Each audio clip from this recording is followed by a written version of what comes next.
Good afternoon. This is Anna Marie Wagner, SVP of Corporate Development at Ginkgo Bioworks. As usual, I'm joined by Jason Kelly, our co-founder and CEO, and Mark Dimitruk, our CFO.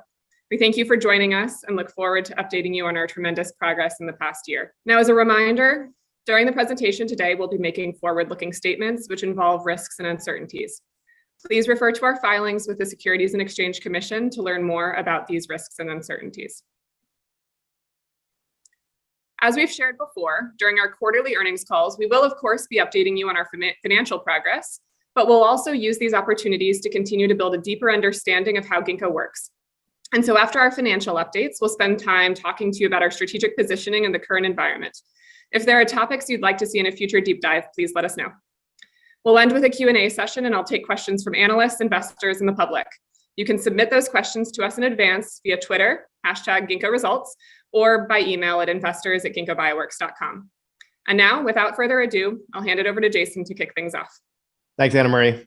I'm going to hand it off to Mark in a second to walk through the numbers, but I wanted to start us off by acknowledging that the world today looks very different than the one we were in just over 6 months ago when we took the company public. Equity markets, especially for growth companies, have been hit hard from inflation and changes in interest rates. Ginkgo stock is down over 60% from when we went public, and even more from our highs. As one of Ginkgo's largest shareholders, I can assure you it is not fun for me either. But when I step back, Ginkgo is in a stronger position by almost any measure than it has ever been.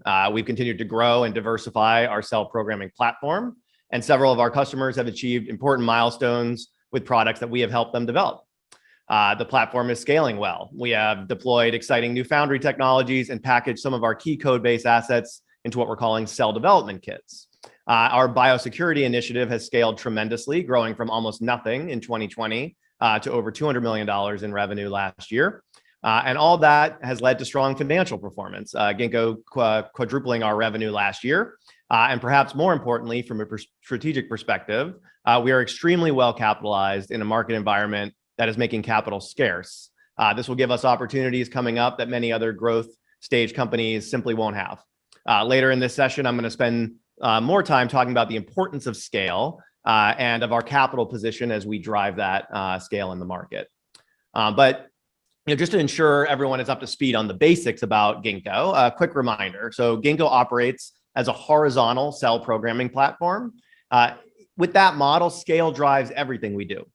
From the unit economics we can drive in our foundry, which is our automated labs that I'm in here in Boston, to the breadth and value of our code base, which is really our intellectual property assets that I'll talk about later. Importantly, scale allows us to not be tied to the success of any single cell program. This diversification is critical in biotechnology, and it's one of the ways that we differentiate as a platform from product-based companies.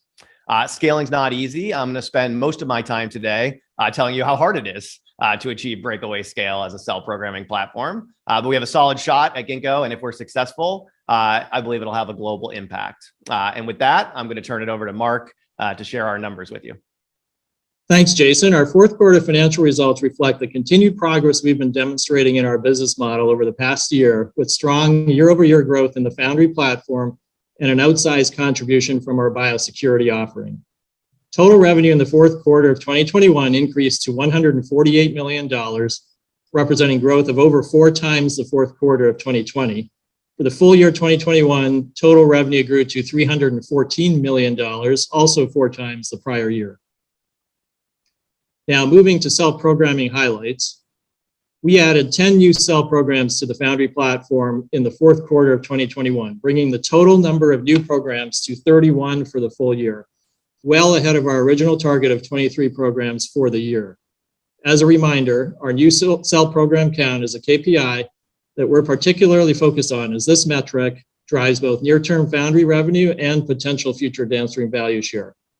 And we only count a program that has a certain expectation of scale, and are often, in addition, doing several proof of concept programs as well, which can ultimately lead to larger paid programs. The 31 new programs we added in the full year 2021 period compares to 18 new programs added in full year 2020, representing 72% growth. We supported a total of 71 active programs in the full year 2021 period across 33 customers on our Foundry platform.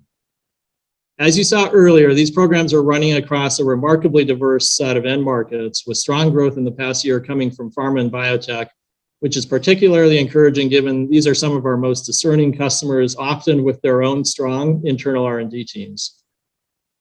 As a result of progress across our broad portfolio of customer programs, Foundry revenue increased to $34 million in the fourth quarter of 2021 from $16 million in the fourth quarter of 2020, representing 108% growth. Similarly, Foundry revenue for full year 2021 increased to $113 million, exceeding our outlook of $100 million and representing growth of 91% over full year 2020. As a reminder, Foundry revenue included equity-based payments of approximately $12 million in each of the third and fourth quarter of 2021 that we received for achieving commercial milestones with Kronos. We have a number of related parties by virtue of our business model, where for some customers, we take equity in lieu of royalties as compensation for downstream value, and in some cases for upfront fees. While we disclose related party revenues as required, we do not manage the business around this fact, and as such do not make judgment or set targets around increasing or decreasing the proportion of our revenue that is categorized as related party. That said, related party revenue represented a meaningfully smaller portion of our total revenue in 2021 as compared to 2020. Related parties represented 30% of Foundry revenue in the fourth quarter of 2021 and 42% of full year 2021 Foundry revenue. This compares to 78% of Foundry revenue in the fourth quarter of 2020 and 72% of Foundry revenue in the full year 2020. This shift toward more third-party revenue is due to both the downstream value share received from Kronos, which is not a related party, as well as continued diversification in the business. Now, turning to biosecurity, our Concentric offering had an extremely strong fourth quarter, generating $114 million of revenue in the quarter and bringing the full year 2021 revenue to $201 million.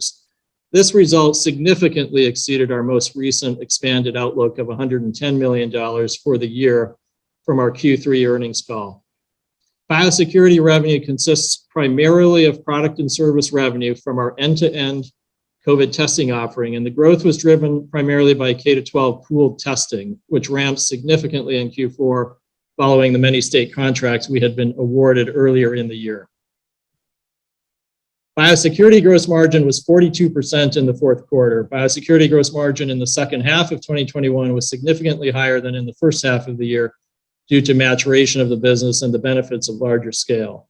When comparing the fourth quarter gross margin to the third quarter gross margin, the decline is primarily due to mix shift in the composition of revenue as K-12 pooled testing scaled significantly. As we've stated in the past, we will maintain a healthy level of conservatism as we navigate the constantly changing world of biosecurity. Many COVID testing operations shut down last summer because everyone assumed COVID was over. We have a long-term thesis on the importance of biosecurity, which has allowed us to continue to lean in when others lean out. But we also recognize that this market is shifting rapidly, and it is difficult to forecast more than a few months out. As the biosecurity industry matures, we will be able to forecast this business with more precision, but for now, we will provide regular updates as our positioning evolves. And now I'll provide a little more commentary on the rest of the P&L. All figures discussed here exclude stock-based compensation expense, which I'll provide more details on in a moment. R&D expense, excluding stock-based compensation, grew to $219 million in the full year 2021, driven by expansion of Foundry capacity and increased breadth of capabilities to support both current and future collaborations, along with further development of our biosecurity offering. The slight decrease that you see in R&D expense when comparing the fourth quarter of 2021 with the prior year is due to a significant amount of R&D we incurred in late 2020 relating to our biosecurity offering. G&A expense grew to $106 million in the full year 2021 as we invested in business development and all other G&A functions to support the growth of new customers and programs, higher level of Foundry activity, and our biosecurity offering, along with our extensive public company readiness efforts. Net loss. It is important to note that our net loss includes a number of non-cash expenses, as detailed more fully in our financial statements, including 1, mark-to-market adjustments on equity investments where we have elected the fair value option. 2, reductions in the carrying value of those platform ventures accounted for as equity method investments, which we typically record in the quarter that equity is issued to us. And 3, mark-to-market adjustments on public and private placement warrants inherited as part of the de-SPAC that are now classified as a liability on our balance sheet. Because of these non-cash items, we look to adjusted Ebitda as a more indicative measure of our profitability. Adjusted Ebitda in the quarter was positive $1 million, and for the full year 2021 was negative $106 million. A full reconciliation of Ebitda is provided in the appendix to this presentation and in our earnings release. Adjusted Ebitda was favorably impacted by the large increase in gross profit from biosecurity in the fourth quarter and by downstream value share, which typically drops straight to the bottom line. And finally, CapEx in the full year 2021 was $57 million, reflecting foundry capacity and capability investments. Examples of this include the completion of our new broad-use foundry, Bioworks 6, located in our Boston headquarters, as well as foundry space build-out in Cambridge, Mass. We have an ambitious CapEx plan in 2022 and have already begun work on Bioworks 7. I'd like to provide some additional information relating to stock-based compensation expense. This is a topic disclosed at length in our prior SEC filings. As a reminder, we have historically not booked any stock comp expense relating to our restricted stock unit grants dating back to 2015. As prior to going public, the RSUs contained a performance condition that required a change in control or an IPO in order to vest, and the de-SPAC event did not satisfy the performance condition as defined in the RSU plan. In the fourth quarter, the board of directors modified the vesting terms of the RSUs such that Ginkgo's business combination with Soaring Eagle was deemed to have met the performance condition for vesting. As is typical of new companies going public, this was accounted for as a modification and resulted in a one-time catch-up adjustment of approximately $1.5 billion of incremental stock-based compensation expense in the fourth quarter of 2021, which was calculated based on the total number of RSUs impacted, again, dating back to 2015, at the share price of $13.59 on November 17th, 2021. Stock-based compensation expense also increased by another $174 million related to RSU earnout shares, which were also subject to the same performance condition as the underlying RSUs. In total, or in addition to the total catch-up entry in Q4 of over $1.7 billion, as part of the same calculation, we would expect to see approximately $2.2 billion of stock comp expense in 2022 and beyond relating to the service-based vesting of these legacy RSU awards and earnout RSUs. The substantial majority of this amount will be booked in 2022. Also, just for further clarification, the underlying shares relating to all of these RSUs have been accounted for in the pro forma financials that were included with all of our pre-de-SPAC SEC filings. And now I'd like to provide some commentary on our revenue outlook for 2022. We expect to add an incremental 60 new cell programs in full year 2022. Based on our current pipeline, we would expect a reasonably balanced mix of these new cell programs to come from existing customers and new customers. We expect total revenue of $325 to $340 million in 2022. Of that, we are targeting foundry revenue to be in a range of $165 to $180 million.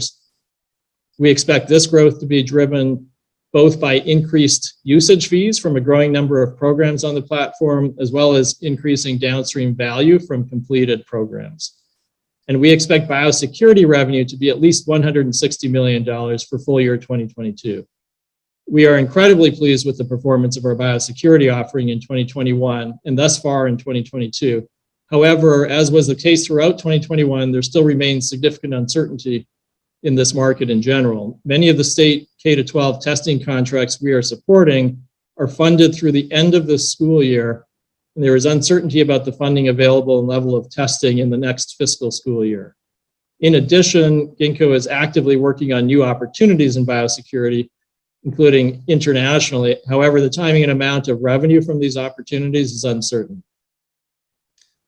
And before I hand it back to Jason, one final comment on 2022 outlook. While we don't provide guidance on adjusted EBITDA or cash flows, we would like to provide some color on how we think about operating cash burn and managing our cash resources.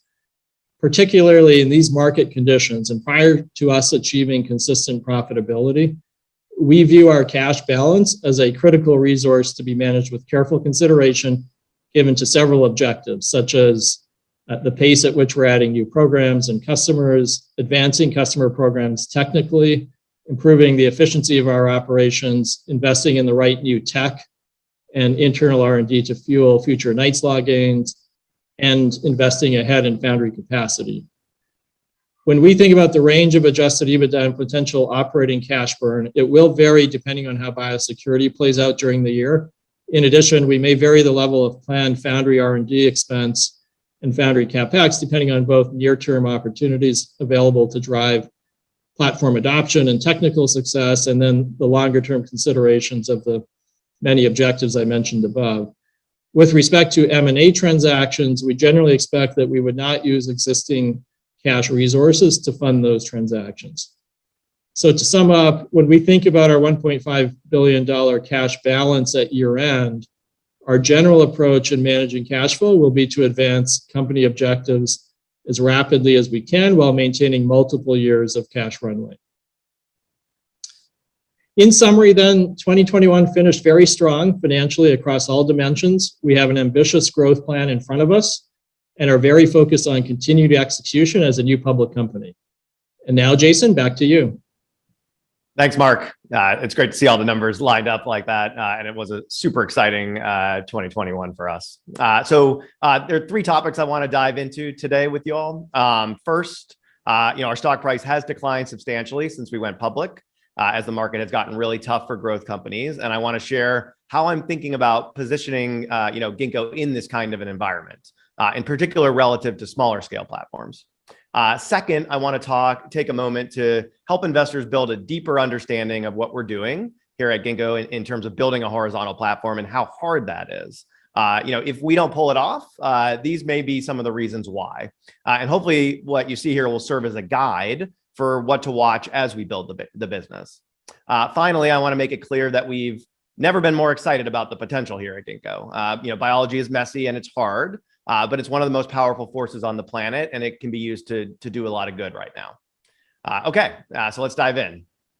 All right, so at Ginkgo, we've taken business model lessons really from the horizontal tech platforms, and we're trying to bring that horizontal platform mindset into the biotech industry, which has historically really been very vertically organized. And as part of doing that, I actually read several years ago now all the old Amazon shareholder letters. And which I recommend people to do. Actually, they're incredible. But I was reminded of one from 2000, and Amazon was down about 80% for the year when Bezos wrote this letter, and he quotes Ben Graham, who was sort of Warren Buffett's mentor in kind of the value investing world, and the quote says, so if this is talking about Amazon was better positioned today than it was a year ago, why is the stock price so much lower than it was a year ago?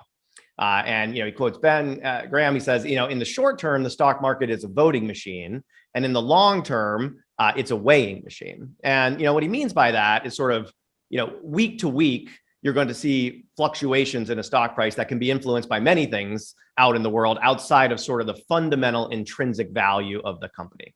Okay, and that intrinsic value, Ben Graham would say, is really tied to the future free cash flows of the company.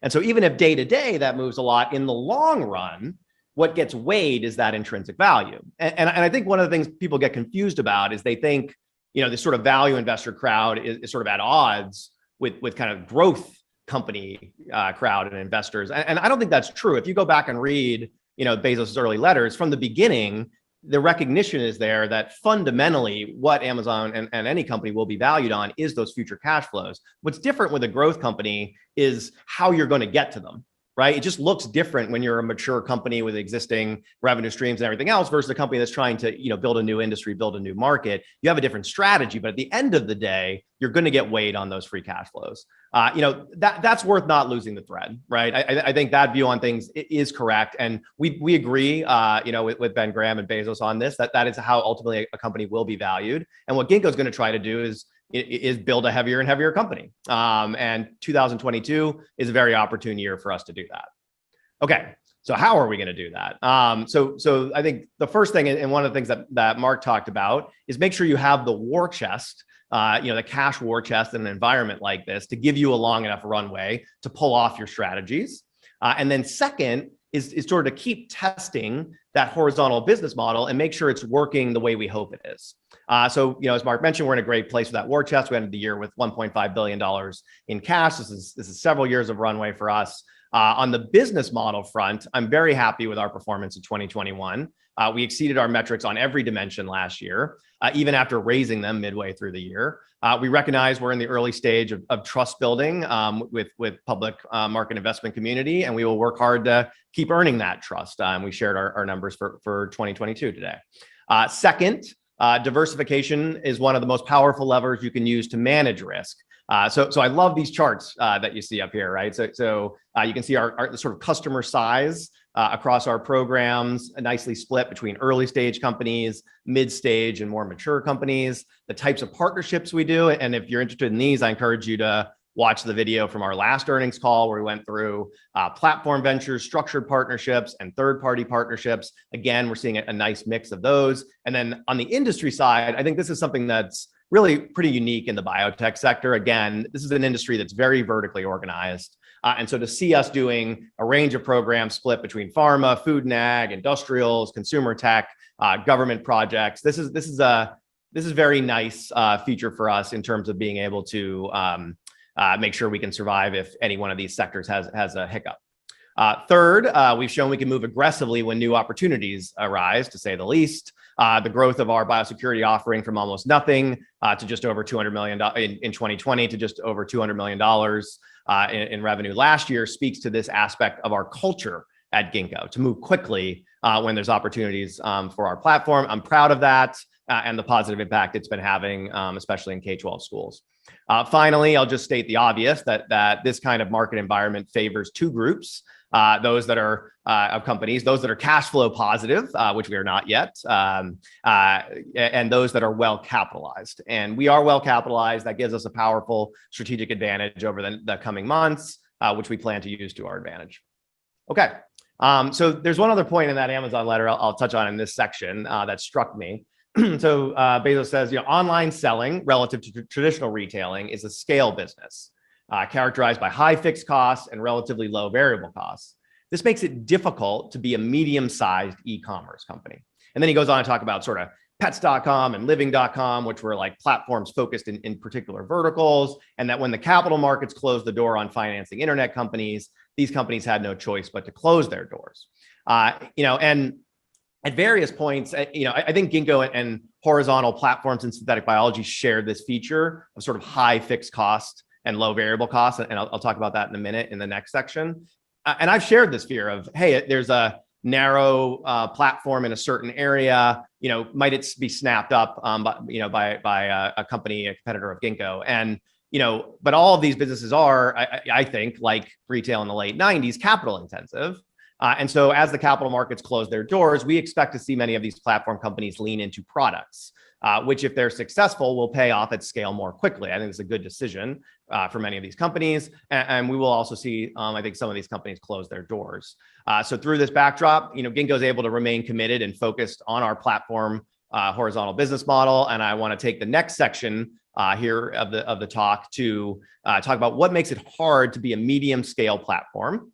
And these are some of the exact same barriers that Ginkgo needs to overcome if we're going to be successful at becoming really a durably profitable, large scale platform that sort of weighs a lot in intrinsic value. So if we go to Okay, so all right, so I want to go through a set of things that make it hard to achieve scale as platforms. Again, these are barriers. I think the other thing you should look for as you're watching this is this should give you a set of items to watch Ginkgo on as we build the business, right? I want to leave you with that today too, to say, hey, if I'm worried about this particular aspect, because often investors can have different views on what part of the risks associated with Ginkgo they're most worried about. This is the one that I want to keep an eye on, and so I want to go through them with you to give you some of that background.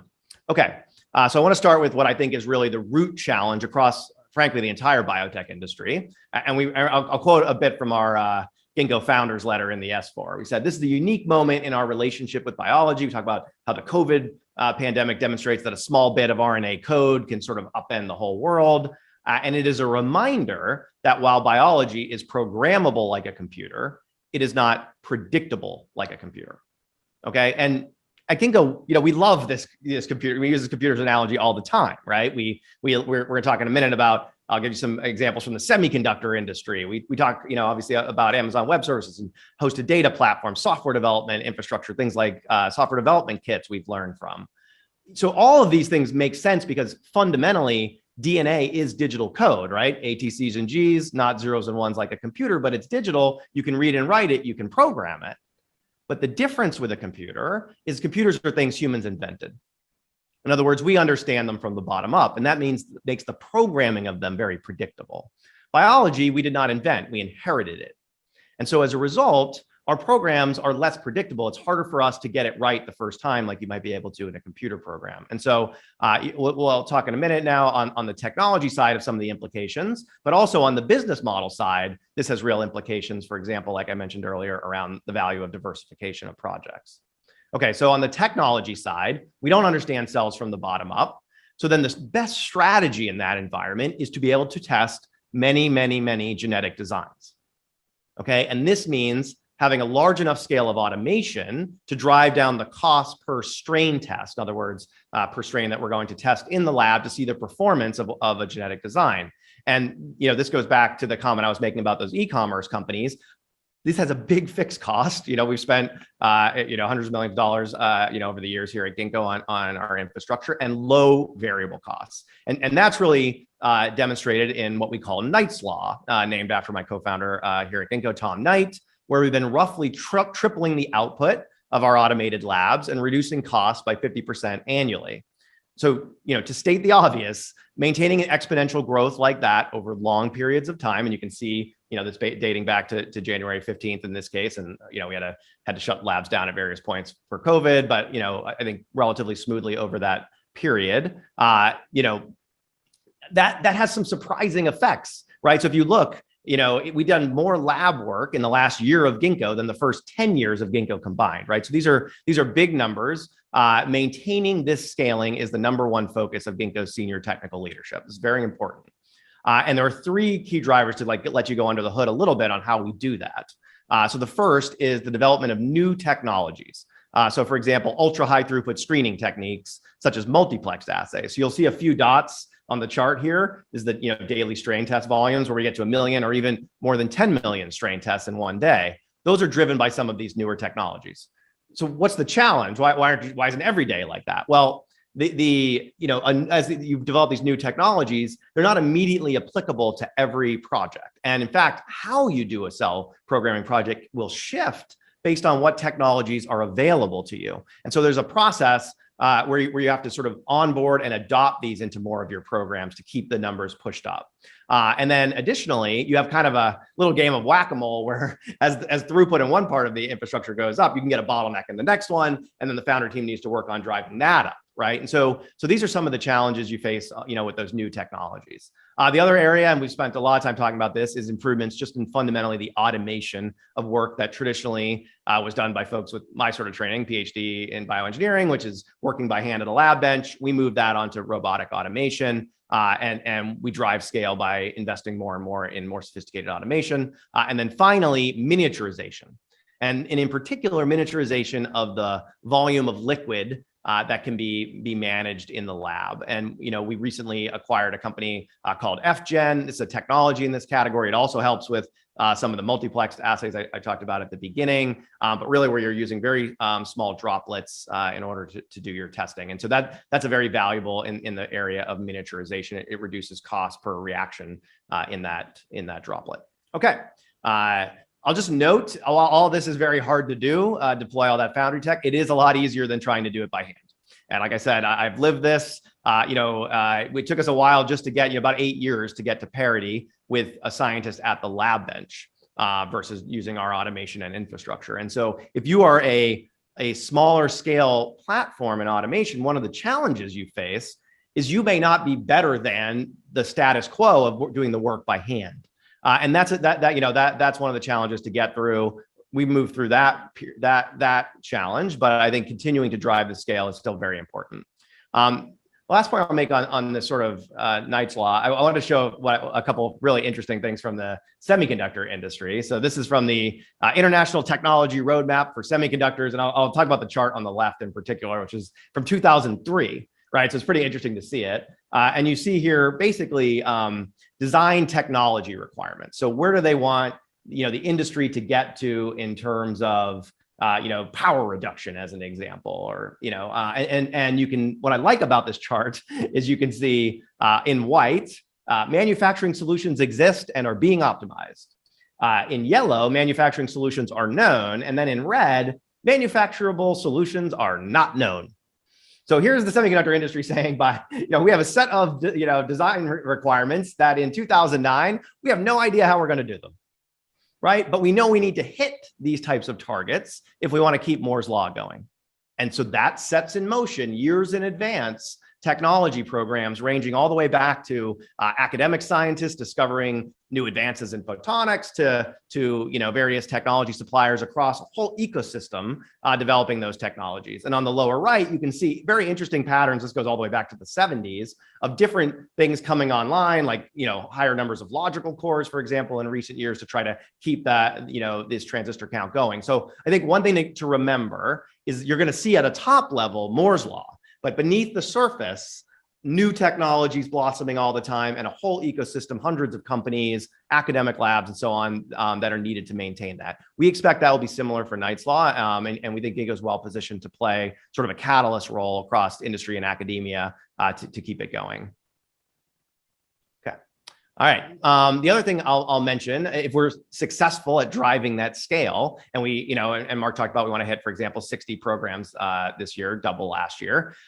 Other things adjacent to where we are in the infrastructure might start to break. So, for example, in the area of animal proteins, you've had a lot of companies developing new programs in this space, and there's a bottleneck in the industry today around sort of pilot scale fermentation. Right. And so when those types of bottlenecks happen, we don't want to limit the amount of cell engineering going on. So in some cases, Ginkgo could step in to try to help alleviate key bottlenecks across a lot of customers. But one of the things I'm very hopeful for, and some good advice I got from sort of the tech venture community in the early days of Ginkgo is, hey, an exponential improvement is hard to maintain. That's your job. Keep that going. And if it starts to create opportunity, like suddenly a big market for pilot scale fermentation, the market will grow in to fill that opportunity, right? And so I think we're also balancing, watching what's out in the marketplace, trying to see new entrants show up to do that on the whether it's on the manufacturing side or upstream in the areas of things like reagents and consumables, where we may break some things as well as our numbers go up. Okay. Final challenge on the technology side is intellectual property. So we have an asset at Ginkgo that we call our code base. And it's really the genetic assets, the data, the learning that we have across all our projects that we make available to new customers for their cell programs. So I'll just state, this is very different from the traditional IP regime in biotechnology. So in traditional IP regime, each company has their own relatively small IP portfolio that they own across all use. And there's very little cross licensing among companies. And when there's an enormous amount of friction.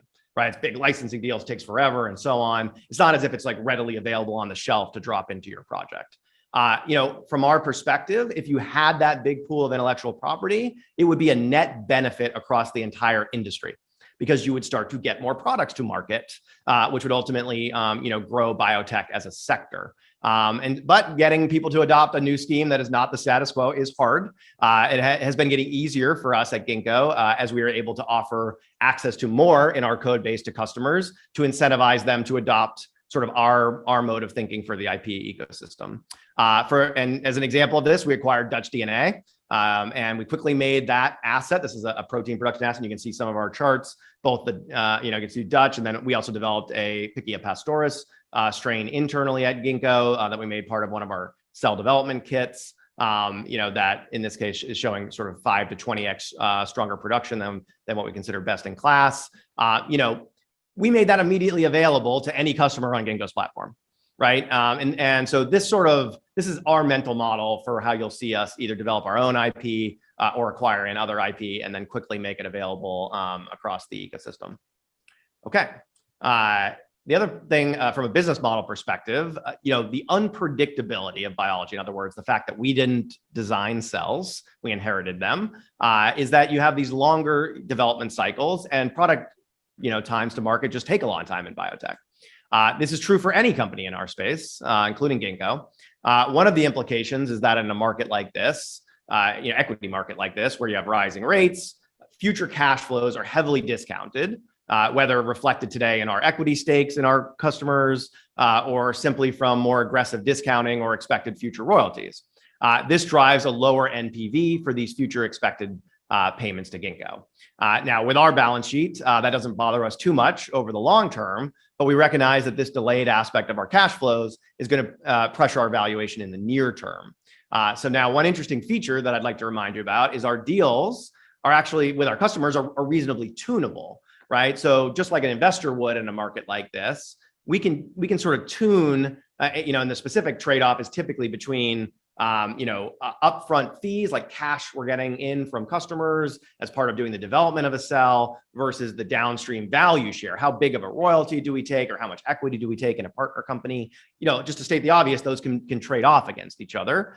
Some of that we'll do based on what the customer wants, but then Ginkgo's interest could also affect the types of deals we want to do. And so I like this flexibility as like a general feature of being a platform biotech company versus a pure product company, right? We're able to push a little more into the fees if that felt like the right thing to do from like a cash reserve standpoint and so on. Okay. So something, again, I think it's a tool for us to use in the future. I like that we have it. And so I just wanted to highlight it, but I like our position today again, because I think our war chest is good. Okay. Next, yes, see, many things can be tough for platform companies, so I just want to outline them all. Another is we're dependent on our customers to bring products to market. So, we would argue at Ginkgo that our customers are actually better at bringing products to market than we would ever be, right? So to state the obvious, it would be hard to imagine me being good at getting a drug through an FDA clinical trial and also developing the next great fragrance product and also putting a tasty chicken nugget on your plate, right? Like the range of those end market applications are so broad that for Ginkgo to be in all of them is a real stretch. And so we've adopted a model where ultimately our customers are the ones that bring those products to market. And if you're concerned about this aspect of our business, what you should be watching for are updates on the chart like we showed here in our last earnings call in terms of customers bringing products to scale. Okay. And so, in last year, we doubled the number of products that we had brought to scale with customers. This is an important thing for you to keep an eye on if you want to know if our platform strategy of having our customers do this is working and that our view is the right one. Okay. So the upshot of that strategy, though, is that it allows for diversification. And I touched on this earlier, but I will reiterate on this slide. Here, look at consumer tech. This is the cumulative programs. You see us increasing programs across all of these different verticals: consumer technology, industrial environment, food and ag, pharma, and biotechnology. I think overexposure in a single market, and we've been down this road before with synthetic biology with things like biofuels, is a real risk to a company. I think Ginkgo is in a position, and synthetic biology, importantly, as a technology period across the whole industry, is also, I think, diversified out of that situation. So I don't think any single market is going to trip the whole industry at this point, which is, from my standpoint as a bioengineering nerd, very exciting, because I think we're on a nice long road from here as an industry. Okay. The last thing I wanted to mention was biosecurity. Hopefully it's obvious by now that biosecurity is key technology and Ginkgo should be foundational in it. But it's not clear how it will be maintained long-term. And there's even a history in biosecurity of funding falling off as an epidemic threat abates. You hear a lot about, MERS or SARS, and then it falls off. I mean, it's interesting, like just, to be fair, COVID, it was a dramatically bigger global impact than any of the epidemics any of us have lived through in our lives, really since 1918, you haven't seen anything like it. So I think there's opportunity for it to be different here, but we should be careful and keep an eye on it. And we care deeply about this topic because as we try to make biology easier to engineer, we want to ensure we do that with care. And developing the technologies that make sure that bio is not misused is an important part of that care. I was recently asked to serve on the National Security Commission on emerging biotechnology alongside U.S. Senators Ebitda and Young, Congresswoman Stephanie Bice, and Congressman Ro Khanna, along with a total of 12 people. This commission is similar to one a couple years back that was created for cybersecurity. Okay, to ask about the implications for cybersecurity, for national security. This is a good indication that the U.S. government has a growing awareness of biosecurity as a key issue for public health and national defense. We've been running our biosecurity business at scale, but as Mark mentioned, many of our contracts expire for at least the K-12 ones at the end of this school year. It's hard to predict how the business will evolve going forward. What we do know is that we're committed to this segment and to being a part of the long-term solution, which will likely include a mix of sort of active testing, putting a swab in a nose, but also always-on monitoring technologies, right? Measuring what's happening in wastewater, the air, and so on, to stay one step ahead of growing public health threats. In the meantime, as the market evolves, we'll continue to be conservative in our guidance, just like we were last year. Here's what we know, what we think, and if we do better than that, that's great. But we want to make sure we're being conservative with you all. Okay. All right. So building biotech platforms is hard, but as I said at the beginning, I've never been more excited about what we can do here at Ginkgo. It's a reflection of the market environment we've been living in the last 10 to 15 years that Elon said that he was able to scale one company, he was talking about Tesla, that he described as idiocy squared, and another in SpaceX that was one of the dumbest and hardest ways to make money in the past decade. You also saw just last year, 2 nuclear fusion companies able to raise a combined $4 billion, okay? This is a technology that won't even know if it'll work at all, okay? And in my opinion, investments in these sort of breakthrough technologies are critical for US competitiveness and for attacking the big global problems of our time. Building a horizontal biotech platform is a similar sort of large investment needed, long time to profitability challenge. In a higher interest rate environment, which I think we're moving into here, you will see investors naturally turn to companies that are producing cash today and away from areas like, electric vehicles, space, nuclear fusion, and biotech that have longer time to profitability. But what is exciting about companies like a Tesla, SpaceX, or a Helion is that if they're successful, they become incredibly valuable and they make a big impact in the world. Synthetic biology as an industry deserves to be in that same category. McKinsey's report on the biorevolution estimated that 60% of the world's materials could be made by biotechnology, grow it all, right? And 45% of the world's disease burden could be addressed. Biology is programmable, but it is hard to program. If we can make it easy to program, I think we can change the world. So, all of that is going to take time, but there are a few things I'm particularly excited about in the relatively near term, over the next year in particular. The first is that we're seeing stronger demand than ever at Ginkgo. Now that's important because we're planning to double the number of new programs. Mark just said we want to hit 60 programs this year. That's not an easy task, but we're starting to get inbound interest from potential customers who frankly wouldn't give us the time of day 3 years ago. But as our platform scale has increased and code base is available, they now realize the difference in our capabilities versus what they might be able to do in their in-house R&D. I think you'll see a healthy mix of both young companies and large established companies come on the platform in the coming months. We've talked about M&A as a key driver for us going forward. We've done 2 small M&A deals so far this year, and we have a deep pipeline of opportunities of both smaller tuck-ins as well as larger opportunities that could create exciting areas of growth. Finally, I like to stay humble about what the world could throw at us in any given year. I've developed some confidence in our ability to react quickly. I think we did prove ourselves quite well last year, but we will see how biosecurity evolves. And as that opportunity and others emerge, I think culturally Ginkgo is well positioned to grow into them. And so I like to end on this slide. People forget that when they invest, it influences how the world develops. And so I mentioned, those of us that want to see breakthrough technologies come into the world will need to be careful and look for companies that have the runway to make it to scale. In other words, I think capital markets aren't going to be there as much for these types of breakthrough technologies coming up. But with rising rates, I think investors are going to have an opportunity to access these types of breakthrough technology companies and long-dated growth companies at a discount in the near term. And so, while I think we should be thoughtful, we should invest in the world we want to see exist. And I'm happy to take your questions, and I'm really excited for the sort of long-term minded investors we'll see on our cap table at Ginkgo coming up. Thanks so much. Great. Thanks, Jason. We'll switch to Q&A in a few moments. As usual, I'll start with a question from the public, and just reminding analysts on the line that if they'd like to ask a question, to please raise their hands on the Zoom line, and I'll call on you and unmute your line so you can ask your question. Thanks so much, everyone.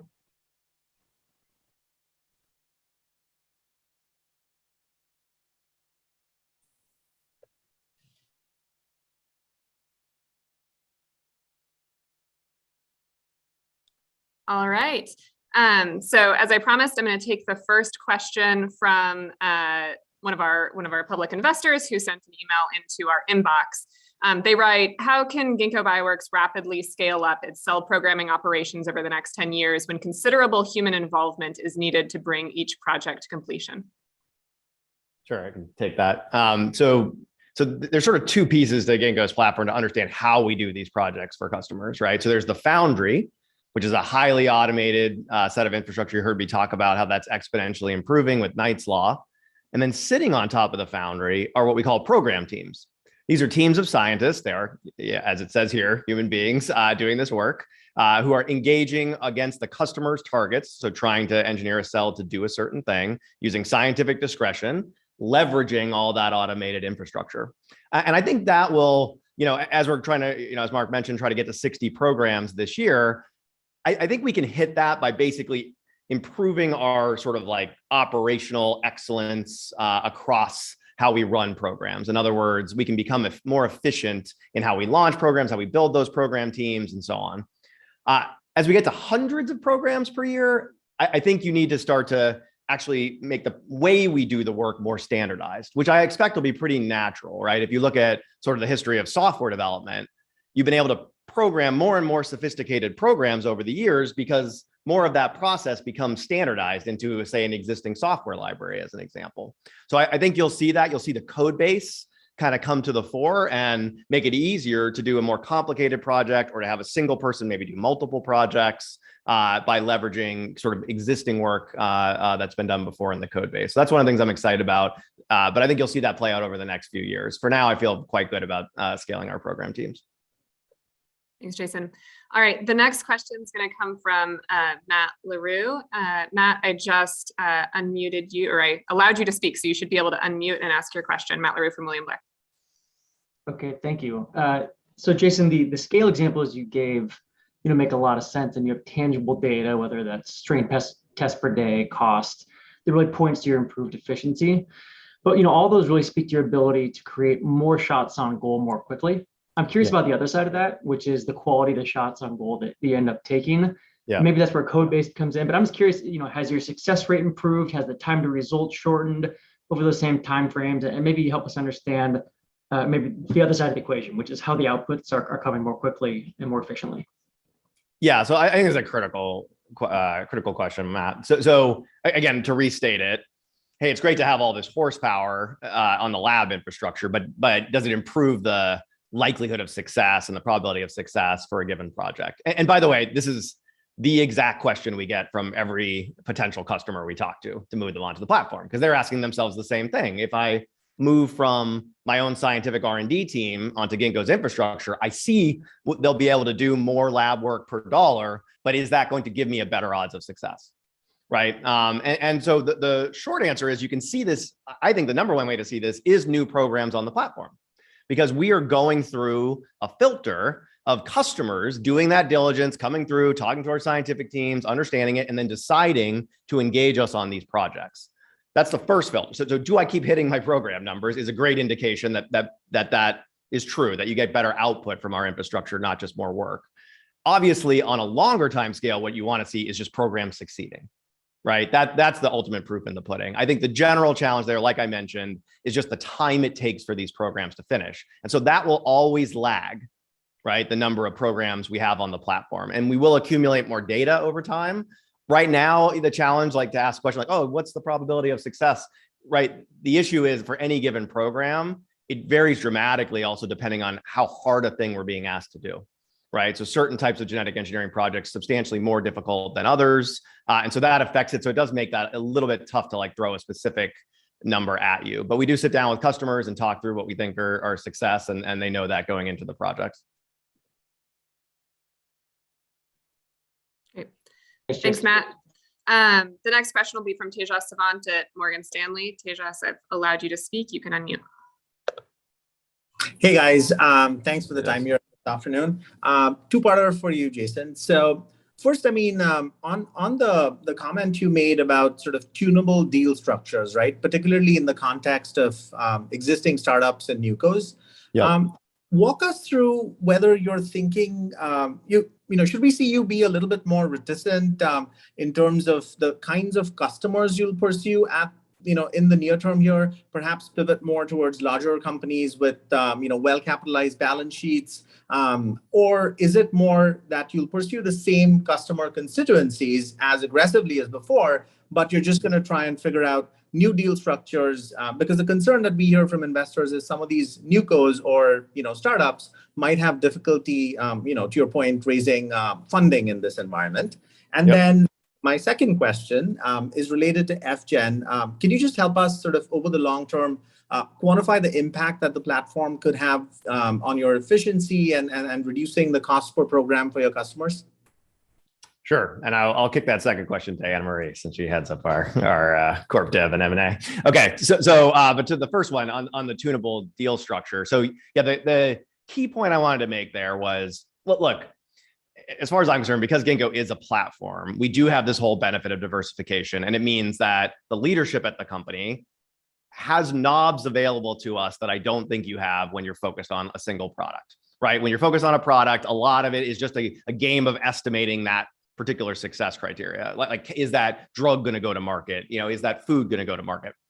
As a platform, we could say, well, right now I have $1.5 billion and markets look like this. I'll do deals that are more downstream value share driven and less fees. But markets have stayed the way they are for 3 years. My cash balance is lower, and I want to do deals that have more fees in them than downstream value. I can take that trade, and it gives me a lot more certainty about our ability to succeed in the future, that I have a knob like that to turn, right? I'm not locked into a particular strategy. That was the main point I was making. I think in the near term, given our balance sheet and where, like you're mentioning, like startup companies, I think right now is actually a great time for us to get startups on the platform. And I talked about this in the last earnings call.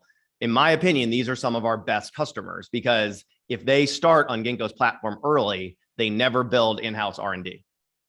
Right? When I go do a deal with Biogen, when I go do, a deal with Bayer, I have to go and they have to decide that using our infrastructure would be better than using their own internal R&D infrastructure. If you built on me from the first day, you're on, right? Like, I'm going to grow with your business. And this has been a thing, for example, that companies like Stripe in the software tech platform industry have been hugely successful getting early stage startups and then growing with them. So I love that. And so I'm not going to stop doing that. I'm going to keep doing that. And we have the kind of cash balance today to keep that going. We are at the same time seeing great interest from large companies. That's mostly, I've always lived this, like enterprise selling was sort of the part of the company that I focused on personally with big companies. And it's changed tremendously. I mean, I think it's a mix of us being public, which makes us just more credible as a counterparty. And then also just the scale of the infrastructure. Like we bring, R&D leaders through now from large companies, and they see infrastructure that they don't have back at their own R&D labs. And so I think you'll still see the same mix. We won't shy away from startups, even though I think it is a tougher funding environment for them right now. But that could change in the future. Like I said, we would have the knob if we needed it, but not this year. And then to the question on FGen, FGen's a deal we're really excited about. We've worked with the company before on some specific programs, so have a lot of experience with their team and their capabilities. I think one of the things that's really unique about them and why we were so excited about them is the flexibility of the platform combined with the ability to dramatically increase throughput for certain types of experiments. So this is a pooled approach for screening. So rather than doing arrays where every sample is in its own little well, you can effectively encapsulate these strains, these designs in their own. They're called nanoliter reactors. These little beads, effectively, and then you can measure different types of production processes through there, whether it's a secreted molecule or an intracellular molecule, et cetera. So there's a lot of flexibility with the platform, which is important to us because we have such a wide variety of work. So we're really excited about FGen in particular, and also I'd say just more broadly about the ability for Ginkgo to leverage these relatively narrowly applied technologies much more broadly, where we can see that potential for broad applicability of to date relatively small technologies. Yeah, so for potential customers listening in, this is now a technology that we're going to make available at scale for anybody on the Ginkgo platform. So if it's of interest to you, give us a call. Thank you. All right. Next question will be from Rahul Saragasar from Raymond James. Hi, Anna-Marie, Jason, Mark. Thanks so much for taking our questions as always. So just wanted to see if we can get an update on the NPV of each of the projects. Is that something that you've been able to mark to market and get a sense of? Is that changing, or will that be reported at a later time? And then just as a part B to that, of the 60 projects that you're anticipating signing up this year, do you have a sense of the distribution of of the different sectors that those will be in? And in particular, are you seeing a kind of a reemergence of interest in biofuels given the shock in hydrocarbon fuels we were seeing recently? So I can take the second part. Mark, do you want to take the first part? Yeah. Why don't I just start with the first part? So Rahul, like as Jason mentioned earlier, just given kind of market volatility and interest rates, we don't think it makes sense to put a specific number on the NPV per program right now, but certainly directionally, it is lower relative to where we were a year ago. Over time, as we do complete more programs and as we see some of them commercializing, we'll get a better sense as to sort of that portfolio and how to value it. But that's kind of where we are right now. Yeah, and Rahul, if you remember during the SPAC, we wanted to share what we knew sort of historically based on what we had seen at the time, so people had a number to wrap their arms around. I think, as Mark's saying, is right. Like more of these things getting out the door will ultimately give us a lot more data on it, and so I think that's the right way to think about it. For the second point, in terms of what sort of the set of programs for the 60 that we're aiming for this year, the new ones. Yeah, it's a good question. I mean, like one of our attitudes at Ginkgo is not to be to sort of have some opinions about like what markets to go sell into, but ultimately to be very flexible to where we see demand. That's been a big success for us. 3 or 4 years ago when the cannabis industry, as an example, I know you know this well, sort of got hot. That led to our project with Kronos. That wasn't an area that we would have known ahead of time that we would be in. This is one of the advantages of being a platform. So you mentioned biofuels. I do think so. Yeah, I think particularly in the area of things like aviation fuels. Where you're seeing mandates in Europe and things like that driving renewables in that area. This is the thing that you're not going to really get going electric anytime soon. So we do need to have renewable fuels in that area, unlike say cars. So I think that you will see more demand there, and also in the large scale petrochemical replacements as well. Partners of ours like Genomatica, for example, are I think in a great position coming up with what's going on with oil. Thanks, Rahul. Mark Massaro at BTIG, you're next.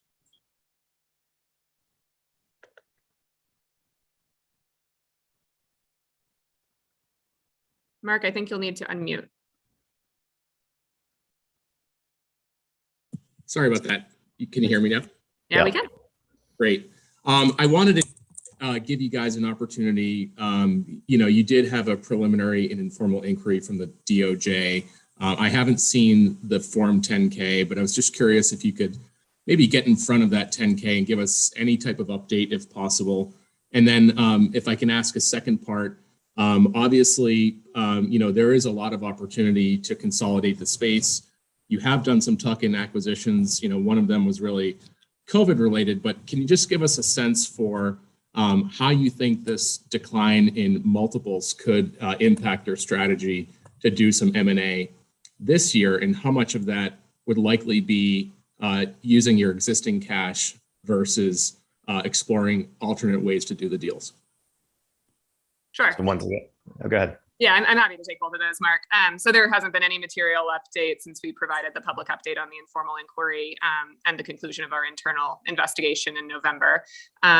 So nothing much more to say there. On M&A, I'm very excited about that, as you can imagine. I think the big change that we've seen over the last 6 months or so is really an openness to considering M&A as an exit opportunity for some of these companies. So certainly valuations have compressed, but what that's really created is an opportunity for smaller companies to think about alternative ways to kind of capitalize for their growth. And I think Ginkgo, one of our real goals in our M&A strategy is to establish ourselves as a preferred acquirer for these companies, where really strong technical teams can find the resources and the support to develop and deploy this technology at scale. I think one of the best selling points, not only for customers but for potential acquisition targets, is just walking them around the foundry and showing them the breadth of what we're able to do and the scale at which we attempt to do it. And so we definitely see this market environment as being one that is ripe for M&A. And where we have an opportunity to use that to build our platform. You asked about deal structuring, and I think Mark highlighted this earlier in the comments, that we do in this kind of a market environment want to be thoughtful about maintaining multiple years of runway to ensure that we are able to continue to build the platform appropriately and continue to invest in the platform. And so, we still view our equity as a useful tool to acquire companies and to keep those teams really motivated to drive value with us rather than just cashing out during a transaction. So we would intend to use equity for M&A in the coming year or two. Thank you. All right. The next question will be from Steve Ma at Cowen. Steve, I think you'll need to go ahead and unmute.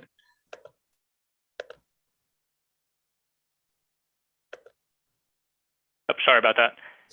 Thanks for taking the questions.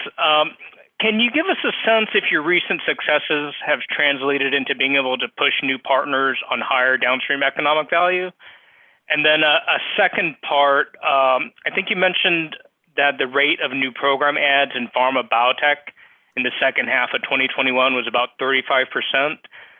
Can you confirm that's your fastest growing new program ad segment? And is 35% a sustainable rate for pharma and biotech going forward for new program ads?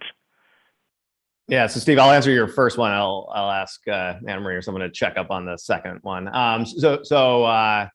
Yes, it's a good question, right? So as we become more successful on the platform, I think a good intuition could be that obviously we can demand better deals from customers. I don't think that's wrong. But what I would say is we're also trying to add huge numbers of new customers, right? And one of my lessons from looking at other horizontal technology platforms all the way back to things like operating systems is the more value you can give back to the app developers, the easier it is to get them on your platform. And so I think my mental model is it's your application. I want you to have the lion's share of the value, and us as the app developer to take a small piece of what ultimately is going to be as the platform to ultimately take a small piece of what's going to be a huge pie.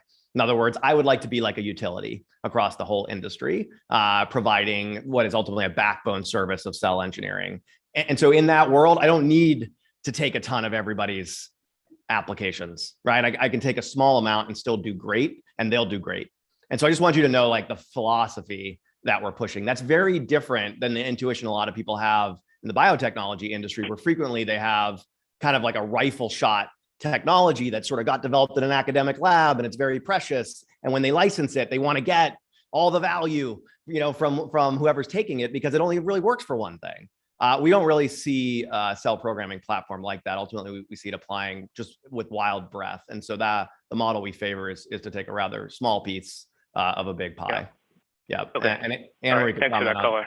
Yeah. Yeah, I'd be happy to take the second Or Mark. one. Yeah, thanks. Yeah, so I'm just looking, Steve, at the new program ads. And so, yeah, so pharma biotech was the biggest contributor to new programs last year, but the industrial, environmental, and the food and ag were sort of very close behind. And in fact, those latter two categories also saw pretty good growth relative to the first half of the year. So I wouldn't really, I don't think there's anything to read into kind of like the quarterly trending on new programs. I think our ends are still small enough that even just adding a couple programs in a category in a quarter is going to drive a high growth rate. So I don't think like on a percent basis, whether it's 35% or higher or lower, I don't think we're constrained in any way. We still see the size of our pipeline and the opportunity in front of us is still very significant relative to these numbers. Okay, thanks for the color. Thanks, Steve. All right, next question will be from Derek DeBruin at BofA. Derek, I've allowed you to talk. Great. Hi, can you hear me? Hey, Derek. Hi. So a few questions. So what do you think your related party revenues will be in 22? I mean, it's going down, which is nice to see, but any sort of sense on where that could be? So Mark, did you want to, you can speak to sort of, I don't think we have any guidance on 22. I can add a little bit of extra color. Yeah, I guess, Derek, so the related parties were not a significant source of revenue growth in 2021. So while we don't sort of carve out, or we're not providing guidance on sort of like subcategories within 2022, I would, feel comfortable saying that the growth that we're guiding to in 2022 is not going to be driven in some substantial way by related party growth. Great. And yeah, maybe one other just small point on that though. So I don't want people to lose the thread that, and I mentioned this at the last earnings call, that I think sort of startups and new companies that launch on Ginkgo's platform are often some of the best, and these are the companies that can, depending on the details, end up as related parties on our platform. And these are some of our best potential future customers. As I said before, they can be born Foundry native. And really we get to grow with them in terms of as their R&D budget grows, as they grow as companies, it's coming back to Ginkgo because they're really built on top of our platform. So you will still see us engaging with startups, and if the details of the transaction are such that it makes it a related party, that could happen. So just wanted to flag that. But sorry, go ahead, Derek. No, got it. That's helpful. We're 3 days from the end of the quarter. Any sort of like commentary on Q1 and quarterly pacing? I mean, your core Foundry revenues were essentially flattish Q3, Q4. Is that a Q1 trend? Just some color, since we do have to. I know it's a long tail story, but we analysts have to be focused on the short-term models. Yeah, so let me take that, Derek. So in terms of, let's talk first about Foundry revenue. So in terms of kind of when you back out the Chronos, the flattish trend that you saw last year. So first of all, we are guiding to a 2022 overall Foundry revenue number, which does represent significant growth. Yeah, you will see that more. It does ramp during the course of the year, and so there's that sort of factor to consider. And again, we're very actively managing the trade-offs in our contracts between downstream value share and those upfront Foundry usage fees. That's something that we're thinking about all the time. And then some of the downstream value share, that can be, in terms of where that lands in a particular quarter, we are anticipating downstream value share in our guidance for 2022, but in terms of which quarter it lands, that can be, again, lumpy. That can be a function of a whole bunch of factors that either do line up for a particular quarter or otherwise. So we're focused on hitting this number for the year. And we're very comfortable that we'll be able to do that just based on kind of current trends. On the biosecurity side, we guided to a number that we're comfortable with in light of the momentum that we have seen in Q1, and also cognizant that that is a business that kind of 60 days out, we don't necessarily have great visibility on. And because a lot of the state contracts are funded only through the end of this school semester, we don't have great visibility in the second half of the year. So you should assume that we considered all of that when we put forth the guidance on biosecurity. Great. So you sort of segued into my next question. It's like, do you have any downstream value baked into your 22 guide? And basically, we start to see royalties coming through on products such as the Aldevron, for example, anything coming through? So yes, we do have downstream value share baked into the 2022 guide, and that is a component of the growth over 2021. The service revenue is also a component of growth, so both of those are expected to grow. And you know, for reasons that we had discussed before, we're not breaking them out, partly because of customer confidentiality issues with the relatively small number of products where we would be getting kind of near-term downstream value share. So I think that's sort of where we're still at in terms of getting more specific on that. Got it. And then just one final one, just the overall fully diluted, all-in share count is basically still the same, right? The 2.01 billion on that, just nothing changes with all that's a big number, the stock comp number, by the way. So just making sure that the shares don't go up, there's no big change. We have to sort of like further factor in. Yeah, no, that is correct. The stock comp expense number is entirely consistent with that 2 billion fully diluted share count number. And so that, so there's nothing different. The only sort of quick footnote, Derek, of course, in 2022, we will issue new RSUs to employees or to new employees or to existing employees. So obviously that wouldn't have been in the 2 billion. Also, you'll have like forfeitures, things like, so there's some puts and takes that happen during the course of the year, but you're right that the 2 billion that's still the relevant number. And as a reminder, about 150 million of those shares are earnout shares with price targets above $15, and another 50 million of those shares are underlying warrants with a price target above $11.50. Just to make sure it's clear that all of that is in the 2 billion number. Great. Thank you. Great. Thanks, Derek. All right. Last question looks like it's coming from Matt Sykes from Goldman Sachs. Great. Can you hear me? We can. Great. Thank you for taking my question. Appreciate you squeezing me in. I'll just ask a quick one. I'm just on biosecurity. As you think about the difficulty in predicting the testing environment, which we completely appreciate, but then also the long-term opportunity of surveillance. If testing were to fall off, what's the level of kind of internal funds that you would commit to that longer-term biosecurity revenue opportunity? Meaning, would it require a level of funding over a certain period of time if there was no testing revenue coming through?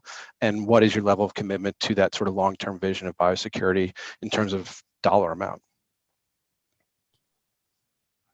So I don't think we've shared a specific dollar amount. Correct me if I'm wrong, Mark or Anna Marie. But but I will say we are committed to biosecurity over the long term. And I do think it's, basically it's a volatile environment around what's happening with K-12. There's political questions. There's how the funding is going to work. Is it going to be extended? A lot of these things. And so that's why we want to do just what we did last year, which is sort of tell you what we know right now.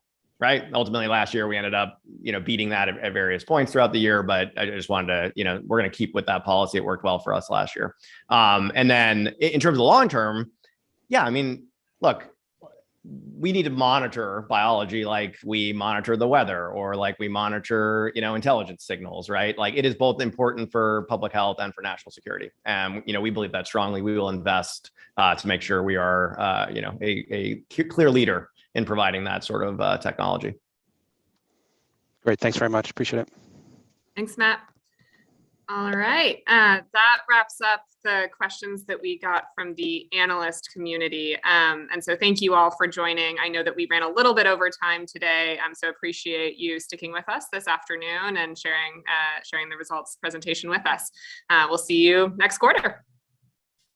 Thank you, everybody.